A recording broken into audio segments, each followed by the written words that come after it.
to all the dispossessed youth of Africa, for perpetuation of communion with ancestral spirits through the fight for African freedom, and in the firm faith that the dead, the living, and the unborn will unite to build the destroyed shrines. Selah. Hello and welcome, beloveds, to another episode of Ask Dr. Mumbi. My name is Dr. Mumbi Seraki. Although this is more like, it could be a Wake Up Africa, it's just a full disclosure, it could be a story time. But there's something that I really felt led to talk to you about. It's something very intimate, but I really feel like I need to share this because of this important message that the Most High has placed in my heart to share with you. But before we do that, let's clear up the energies.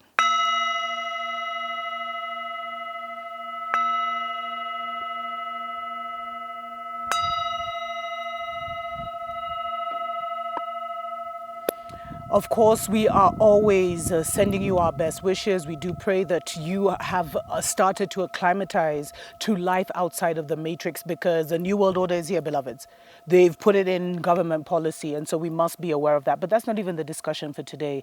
I did a video recently where I talked about the War of the Ancestors, and I shared a bit of my story, and the response has been overwhelming. I've gotten so many emails from you guys asking me, how do we cut cords with the previous ancestors, etc., etc. I have done a separate video on that, so please check that out. But this particular video is about self-sovereignty, and a lot of you were like, I want to look for the seer in my community or amongst my people, and so that I can now go and seek assistance from them, speak to them. And as many people were just really excited, as I was, about meeting, a spiritual seer, a spiritual medicine man. But beloveds, the ancient ones, this also could be a special message from the ancient ones for real. They've been weighing on my heart heavily that it is so important that we stand in our spiritual sovereignty at this time. And that we really break the religious psychosis of where someone else was making decisions for you, and we stand in our sovereignty. Where we can take advice, opinions, whatever, from others, but every decision is truly our own. That's the only way to really stand in our power and to be allowed to even carry power that can influence and change this world. And it's all related to what happened when I visited the great medicine man a second time. The spirit and my spiritual team was so clear that I was only to visit the medicine man for one solution. Like, I needed one cord cut from my family, and that was it. And so, so I went, and please watch the War on the Ancestors to know what happened. But then I was so enamored by everything, by meeting like the Buddha, or if you want to call it that Dalai Lama. I mean, just a highly spiritual being, highly spiritual elder, that I went a second time.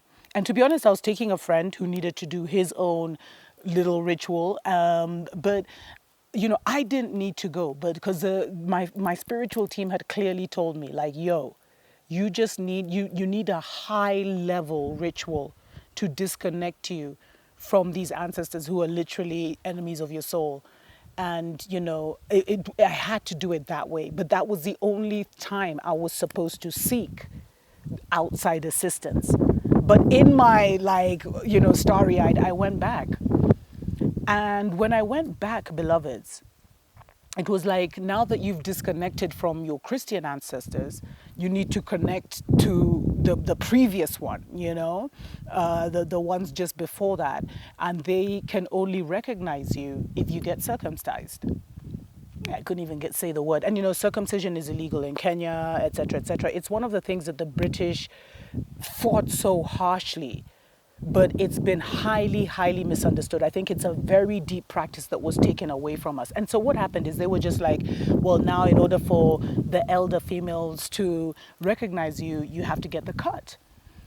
And so I sat there and they were like, but it's illegal. So literally I'd have to go to like a back street somewhere or like some, undercover doctor. A lot of also women do it and look for them, but the government is always looking for them. And so I was just like, okay. I understood where they were coming from when they were telling me that I needed to do this.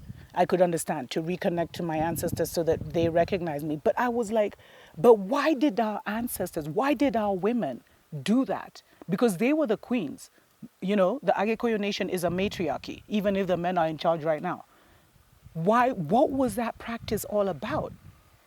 And by the way, I was surrounded by men. It was very awkward because, you know, it's a kind of, when you go to these things, it's like a judge and court situation. Like, you all sit there, everyone tells their case and everyone else is hearing. And it came down to the fact that it was something that women did to bond them to the earth. And it was all about the first blood and connecting, you know, the first blood to Mama Earth. And like, there was a very deep ritual to ensure that the land remained in our bloodlines.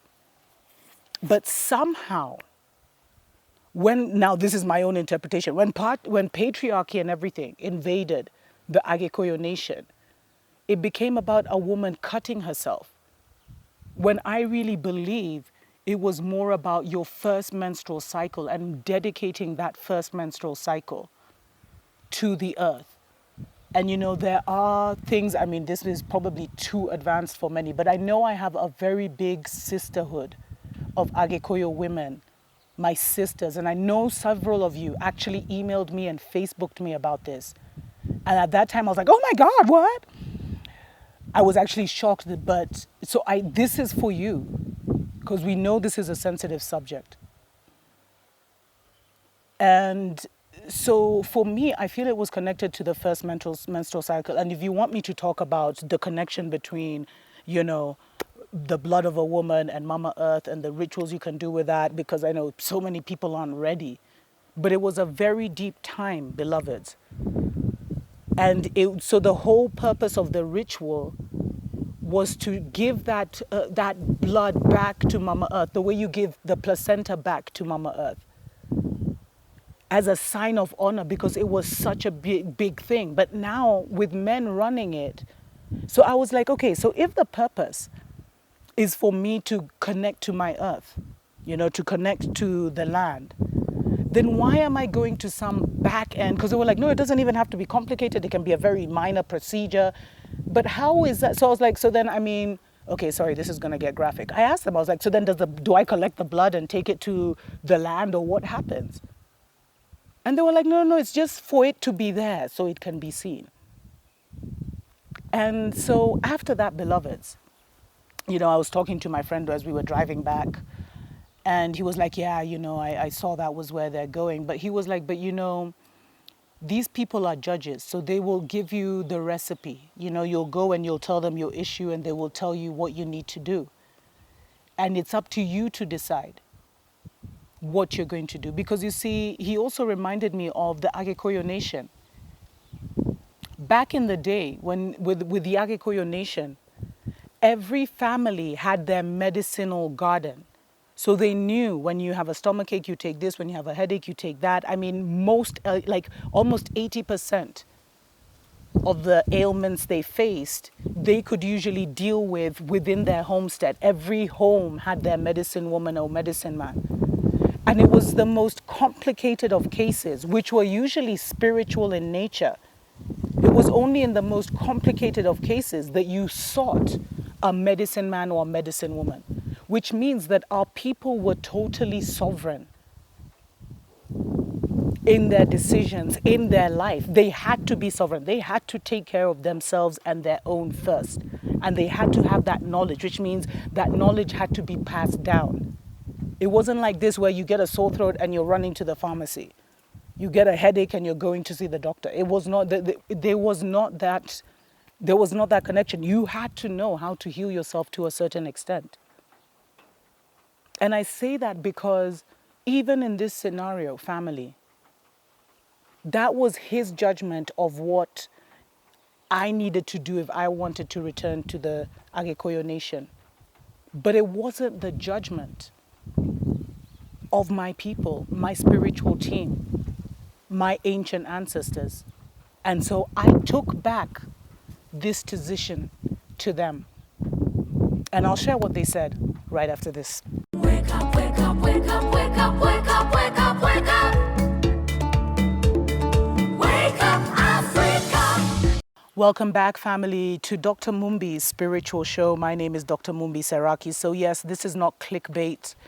This is really to full disclosure about the importance of you standing in your sovereignty. So, for me, what I understood from that, from my whole experience of being asked to get cut, is when I came home and I meditated and prayed on it. First of all, the ancestors cautioned me because they had told me not to return. I had gotten my remedy, I had gotten the solution, and that was it. But they also asked me to go deeper because I've been feeling that as women, and this is way too much for many people, I don't know why the Spirit is leading me to say this, but as women, we need to go back to the sacredness of our menstrual cycles and to giving that blood back to Mama Earth. You know, our women used to just sit around sacred trees, beloved, and allow their cycle to just cycle back into the earth. It was like, and they would meditate, they would pray, they would heal, and they would be at their most powerful. But people ain't ready. But I share this personal story to show you the importance of standing in your sovereignty, because you see, what the ancient ones and the ancestors showed me is that the ritual is just a ritual now. Because I have to do it in secret, I have to hide, I have to go and do it in someone's office. So even that energy, that spiritual what connection is going there, and it's not even about that. It's about the blood.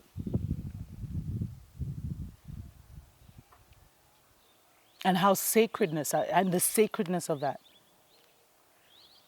And so I was so grateful that the ancient ones told me I didn't need to do it. You know, and I don't know if it's my imagination. No, it's not my imagination, because I didn't want to reconnect to the ancestors just before them.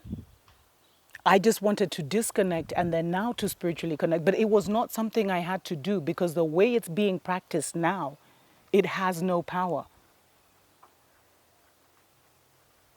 But there is something about that first cycle, and there is something about our cycles that you need to do more research into.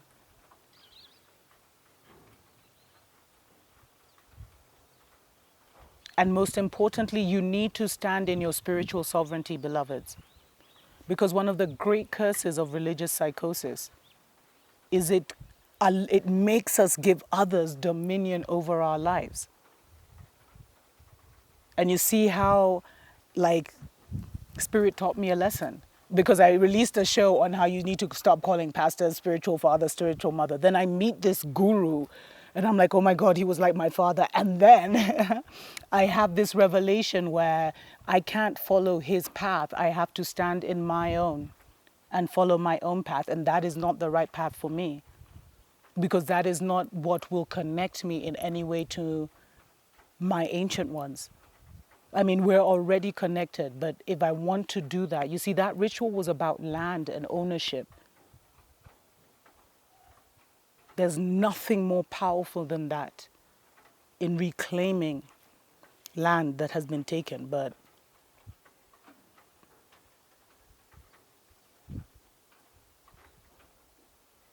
so don't engage in things that don't have power, beloveds.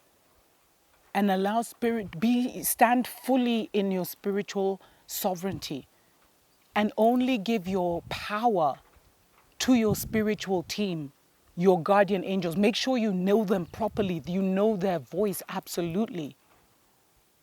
Because some things are just ceremony. They hold no meaning or no power. And if you seek the Spirit will show you how to even turn that ceremony, that empty ceremony, into something that makes sense now, and how you can conduct that ritual in a way that makes sense today. But I think it's very important for us women to recognize that the hardest thing that Babylon has fought has been female circumcision, and they've never been on our side. So what were they really fighting, and what was it really about before it was funneled and filtered through patriarchal eyes? Because you see, it all became about, and this is getting a bit deep, but let me just, I've already disclosed. I mean, what else do I have to hide? You see, it became about the clitoris, which is like the greatest pleasure point for women, and deforming the clitoris. So how does that connect to pouring blood? I think patriarchy took it, and this is now my own personal opinion, and made it about, trying to calm down the sexuality of women.